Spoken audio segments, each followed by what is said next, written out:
This is Bharti and welcome back to my channel dream maths. और आज हम करने वाले मैट्रिसेस पार्ट 4, पार्ट 1, 2 एंड 3 हम कर चुके हैं, जिसमें हम introduction, addition of matrices, scalar multiplication, types of matrices, ये सब हम कर चुके हैं। अगर अभी तक आपने वो पार्ट नहीं देखे तो देख लेना, आई बटन में भी आपको शो हो रहा होगा और डिस्क्रिप्शन बॉक्स में मैं उसके लिंक दे दूंगी, आप देख सकते हो। ठीक है, बीबीए का मैथ्स बहुत इजी है, जस्ट आपको इन वीडियोस को फॉलो करना है बिल्कुल सीरियल ऑर्डर में। जो पार्ट पहले है वो पहले और बाद वाला बाद में, नहीं तो आपको अगर थर्ड पार्ट नहीं किया फोर्थ नहीं क्लियर होगा, फर्स्ट नहीं किया और आगे पार्ट्स ऐसे क्लियर नहीं होंगे। तो बहुत इजी सब्जेक्ट है, डरने की बात नहीं है। ठीक है, करते हैं स्टार्ट। फिर मैट्रिसेस पार्ट 4 करने वाले हैं। यस, उसमें आज हम करने वाले हैं मल्टीप्लिकेशन ऑफ मैट्रिसेस। दो मैट्रिसेस को मल्टीप्लाई करना सीखेंगे। जैसे ए कोई मैट्रिक्स है, बी कोई मैट्रिक्स है, तो इनको मल्टीप्लाई कैसे करते हैं। एडिशन में तो हम कोरस्पॉन्डिंग पोजीशंस को ऐड कर देते थे, जैसे यहाँ पे 1 है, 2 है, 3 है, 4 है, यहाँ पे 0 1 7 3। अगर इन्हें ऐड करना होता था तो हम लिखते थे 1 + 0, 3 + 1, 2 + 7, 4 + 3, ऐसे कर देते थे ना, कि कोरस्पॉन्डिंग पोजीशन के एलिमेंट्स को ऐड कर देते थे। और सब्ट्रैक्ट भी ऐसे ही करते थे। लेकिन मल्टीप्लिकेशन ऐसे नहीं होती, मल्टीप्लिकेशन थोड़ी सी हमें अलग वे से करनी पड़ती है। अभी देखते हैं वो कैसे करते हैं। ठीक है, बहुत ईजी है, ध्यान से सुनना, ध्यान से समझना। ठीक है, फटाफट से। हाँ जी, example number 2, without using the concept of inverse. अभी तो कर ही नहीं इनवर्स का कंसेप्ट, कहाँ से हम यूज कर लेंगे। वो कह रहे हैं इसका आपने क्या निकालना है, वैल्यू मैट्रिक्स निकालनी है इसको, मतलब आपको एक्स वाई जेड यू निकालना है। मुझे ये वैल्यूज मिल जाए, मैं मैट्रिक्स में पुट कर दूंगी और मैट्रिक्स मिल जाएगी। है ना इजी, बहुत इजी क्वेश्चन है। ठीक है, इनवर्स आपके पास एग्जाम में इनवर्स ये लिखना, without using the concept of inverse. आपने इनवर्स का कंसेप्ट नहीं यूज करना, वो आप आगे पढ़ोगे इस चैप्टर में, बट आपको एग्जाम में वो पर्टिकुलरली बोल रहा है कि इसी एक्सरसाइज का ऐसे ही क्वेश्चन अटेम्प्ट करना है, मींस मल्टीप्लिकेशन का यूज करके, इनवर्स का यूज करके नहीं। ठीक है, करें स्टार्ट। चलिए, question is 5 - 2 - 7 3 x z y u is equals to -16 7 - 6 2। बहुत इजी क्वेश्चन है। पहले इन दोनों मैट्रिक्स को मल्टीप्लाई कर देते हैं। ठीक है, इट विल बी, अब ध्यान से देखो, इसका ऑर्डर क्या है 2 क्रॉस 2, इसका ऑर्डर भी क्या है 2 क्रॉस 2, सेम है, हो सकती है मल्टीप्लाई। और मल्टीप्लाई होकर जो प्रोडक्ट होके मैट्रिक्स आएगी उसका आंसर भी 2 क्रॉस 2 ही होने वाला है। मैं कंस्ट्रक्ट कर देती हूँ A11 A12 A21 A22। ठीक है, फर्स्ट एलिमेंट के लिए first row first column, that will be 5x - 7z। देखो 5 इंटू एक्स होगा प्लस -7 इंटू जेड होगा, तो 5x ये प्लस माइनस माइनस -7z ही बनेगा। क्लियर है। नेक्स्ट देखो, नेक्स्ट क्या बनेगा, 5y - 7u। मैंने फर्स्ट रो को सेकेंड कॉलम से करा, फिर सेकेंड रो को फर्स्ट कॉलम से, क्या बनेगा यहाँ पे -2x + 3z और यहाँ पे -2y + 3u। आई होप आपको मल्टीप्लीकेशन क्लियर है। ठीक है, इज इक्वल्स टू -16 7 - 6 2, ये हमारे पास आ गया। क्लियर है ये चीज, मल्टीप्लीकेशन करेक्ट। चले, क्या बना हमारे पास 5x - 3z, फटाफट से नोट कर लेते हैं, -2x + 3z। ठीक है, 5x - 7z था, -2x + 3z, यहाँ पे 7 है। चलिए आगे देखते हैं, आगे क्या है हमारे पास 5y - 7u, 5y - 7u और यहाँ पर है हमारे पास -2y + 3u, -2y + 3u। ध्यान से नोट कर लिए हमने। और यहाँ पे हमारे पास है -16 - 6 7 2। ठीक है, ये हमारे पास मैट्रिक्स इक्वल आ गई है। अब ये दोनों मैट्रिक्स इक्वल हैं, फर्स्ट एक्सरसाइज में सीखा था, अगर दो मैट्रिक्स इक्वल हैं तो उनके कोरस्पॉन्डिंग पोजीशन के एलिमेंट्स भी इक्वल होंगे। मींस 5x - 7z -16 के इक्वल, 5y - 7u -6 के इक्वल, -2x + 3z 7 के इक्वल और -2y + 3u 2 के इक्वल। यहाँ पे क्वेश्चन मैट्रिक्स मल्टीप्लिकेशन का टफ नहीं है। द थिंग इज आपको इक्वेशंस को सॉल्व करना आना चाहिए, इन चारों इक्वेशंस को। ठीक है, मल्टीप्लिकेशन तो बहुत इजी, देखो 5x - 7z -2x + 3z, सब कुछ वही बना जैसे मैंने आपको बताया था, मल्टीप्लाई करवाया था, वही हमने सब लिखा है। But the thing in equation को अब हमें सॉल्व करना है। देखो मैंने नोइंगली जो x और z वाली हैं वो एक साइड लिखी हैं और y और u में जो इक्वेशंस हैं उनको एक साइड लिखा है, क्योंकि हमें एक मैट्रिक्स निकालने के लिए x की वैल्यू चाहिए, y z u। तो दो इक्वेशन x और z में उनको एक साइड लिखा और दो इक्वेशन y और u में है उनको एक साइड लिखा। मैं इनको अब क्या करूंगी, अब मैं इनको सॉल्व करूंगी दो दो इक्वेशंस करके। ठीक है, करें स्टार्ट। चलिए पहले करते हैं x और z वाली इक्वेशन सॉल्व। जो है हमारे पास 5x minus 7z is equals to minus 16 है ना, यही थी 5x minus 7z equal to minus 16। और दूसरी आपके पास कौन सी थी, वो है आपके पास minus 2x plus 3z is equals to 7, यही है ना। हाँ जी बिल्कुल। इन इक्वेशन को सॉल्व करना बहुत ईजी है, देखो ध्यान से समझना। पहले मैं x के कोफिशिएंट्स को सेम बनाऊंगी, यहाँ 5 है यहाँ 2 है, इसको 2 से मल्टीप्लाई कर दो और इसको 5 से, जैसे मैंने आपको मैट्रिक्स में सिखाया था कोफिशिएंट सेम करना, वैसे ही इन इक्वेशंस में करेंगे। That will B 10x minus 14z minus 32 और ये माइनस 10x ये plus 15z is equals to 35। ध्यान से देखो यहाँ पे मैंने 5 से मल्टीप्लाई कर दिया इन सबको। ठीक है, अब देखो ये प्लस है और ये माइनस है, कैंसिल हो गया, नीचे साइन चेंज करने की जरूरत नहीं पड़ी क्योंकि पहले ही एक प्लस और एक माइनस है। अगर दोनों प्लस होते या दोनों माइनस होते तो हम नीचे साइन चेंज करते हैं, यहाँ जरूरत नहीं पड़ी। तो इट विल बी 0, ये तो खत्म हो गया। अब देखो प्लस माइनस, माइनस 15 में से 14 गए 1z और यहाँ पर जो है 15 बड़ा है उसका साइन प्लस है तो प्लस आएगा।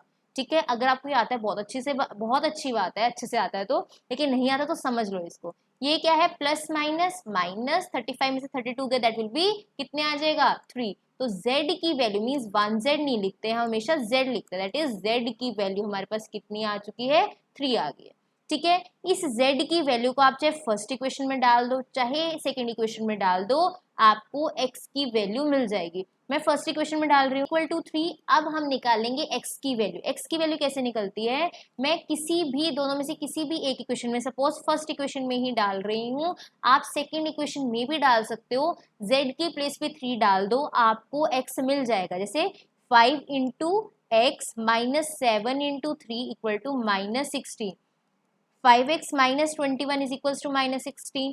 5x is equals to minus 16 plus 21 and 21 minus 16 is again 5. So x is 1.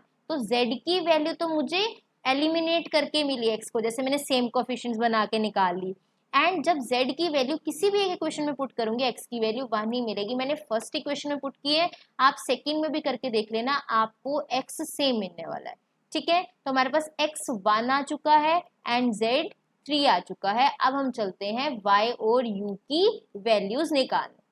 Correct, चलिए क्या थी इनकी equation, 5y minus 7u is equals to minus 6। यहाँ पे हम नोट कर देते हैं x 1 आया था और z 3 आया था क्योंकि वो हम रब करने वाले हैं।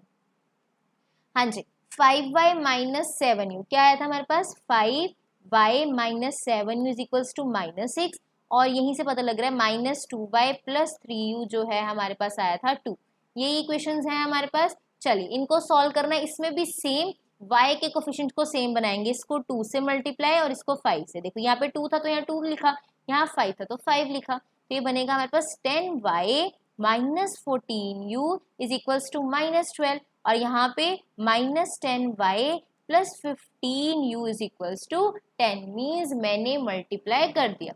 ठीक है, सेम कोफिशिएंट बना लिए। अब ये सेम है तो इसको कैंसिल करोगे, दैट विल बी, देखो प्लस माइनस है ना, आपको साइन चेंज करने की जरूरत ही नहीं पड़ी। अगर प्लस प्लस होता या माइनस माइनस होता तो मैं साइन चेंज करती, लेकिन ये पहले से डिफरेंट है, no need to change the sign. तो ये क्या बनेगा, यहाँ पे 1u बनेगा, मीन्स u ही लिखेंगे, 1u लिखने की जरूरत नहीं है and that will B minus 2 क्योंकि प्लस माइनस माइनस 12 में से 10 गए 2 बट 12 बड़ा है तो उसका नेगेटिव साइन आएगा। तो u की वैल्यू क्या आ गई, माइनस 2। इस u की वैल्यू या फर्स्ट इक्वेशन में डाल दो या फिर सेकेंड इक्वेशन में, आपकी y की वैल्यू सेम आने वाली है। मैं फर्स्ट इक्वेशन में डाल रही हूँ, 5y minus 7 into minus 2 equal to minus 6, 5y plus 14 equals to minus 6, 5y is equals to minus 6, यहाँ पे आपके पास क्या जाएगा माइनस 14। क्लियर है ये चीज, 5y is equals to minus 20, y is equals to minus 4 means u minus 2 आया है और y आपके पास क्या आ गया, u माइनस 2 और y की वैल्यू क्या आ गई, माइनस 4। आपके पास x y z u चारों आ चुके हैं, आप उसको मैट्रिक्स में पुट कर दीजिए। x की वैल्यू क्या आती है आपकी 1 थी, z की वैल्यू आपके पास 3 आई है, y की वैल्यू आपके पास क्या आई है -4 और u की वैल्यू आपके पास आई है -2 and this is the required matrix. ठीक है, एक बार इन क्वेश्चंस की प्रैक्टिस कर लो, आपको अच्छे से आ जाएंगे।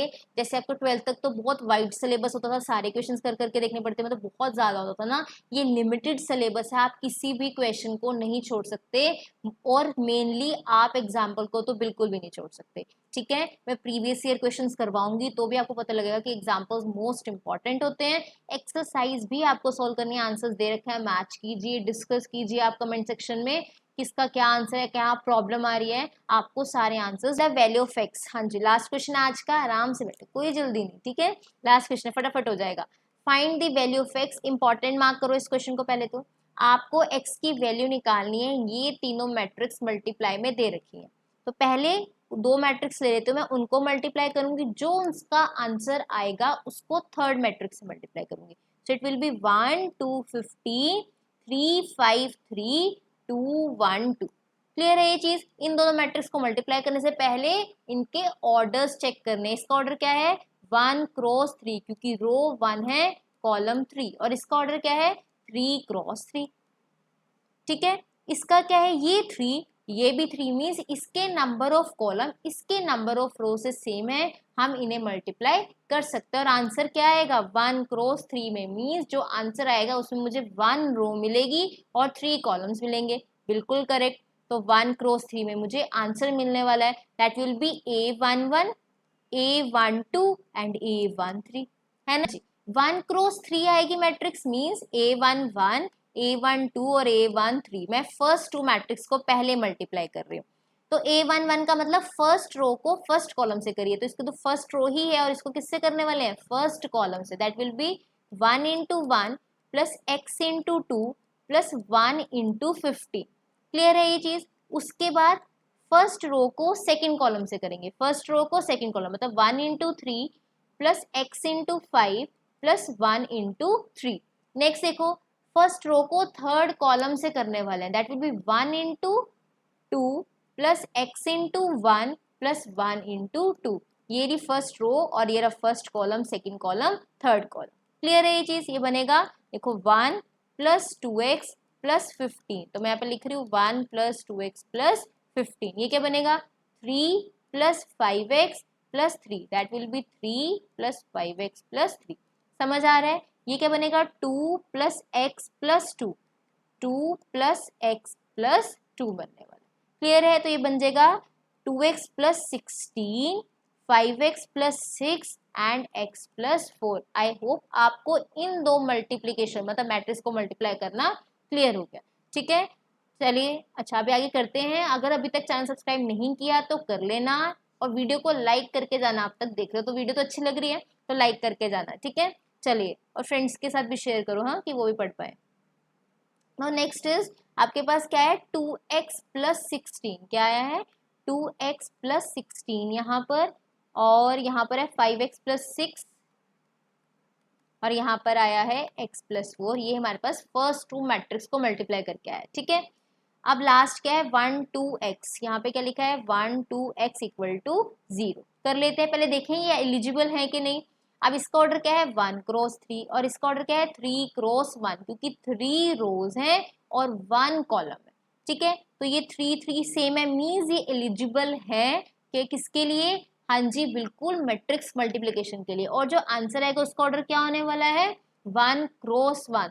तो इसका जो ऑर्डर होने वाला है दैट इज 1 क्रॉस 1, मतलब एक ही एलिमेंट मिलने वाला है हमें। क्लियर है ये चीज। सो इट विल बी देखो 2x plus 16 plus 2 into 5x plus 6 and that will be x into x plus 4। अगर एक ही एलिमेंट मिलने वाला है वो A11 होगा, मतलब फर्स्ट रो को फर्स्ट कॉलम से मल्टीप्लाई कर दो। ठीक है, तो it will be 2x plus 16 plus 10x plus 12 plus x square plus 4x is equals to 0। ये मैट्रिक्स में ही चल रहा है, ये 0 मैट्रिक्स का है, देखो डार्क सा बना हुआ है यहाँ पे, मीन ये 0 मैट्रिक्स है, नंबर नहीं है। 0 मैट्रिक्स क्या मैट्रिक्स होती है जिसके सारे एलिमेंट 0 होते हैं।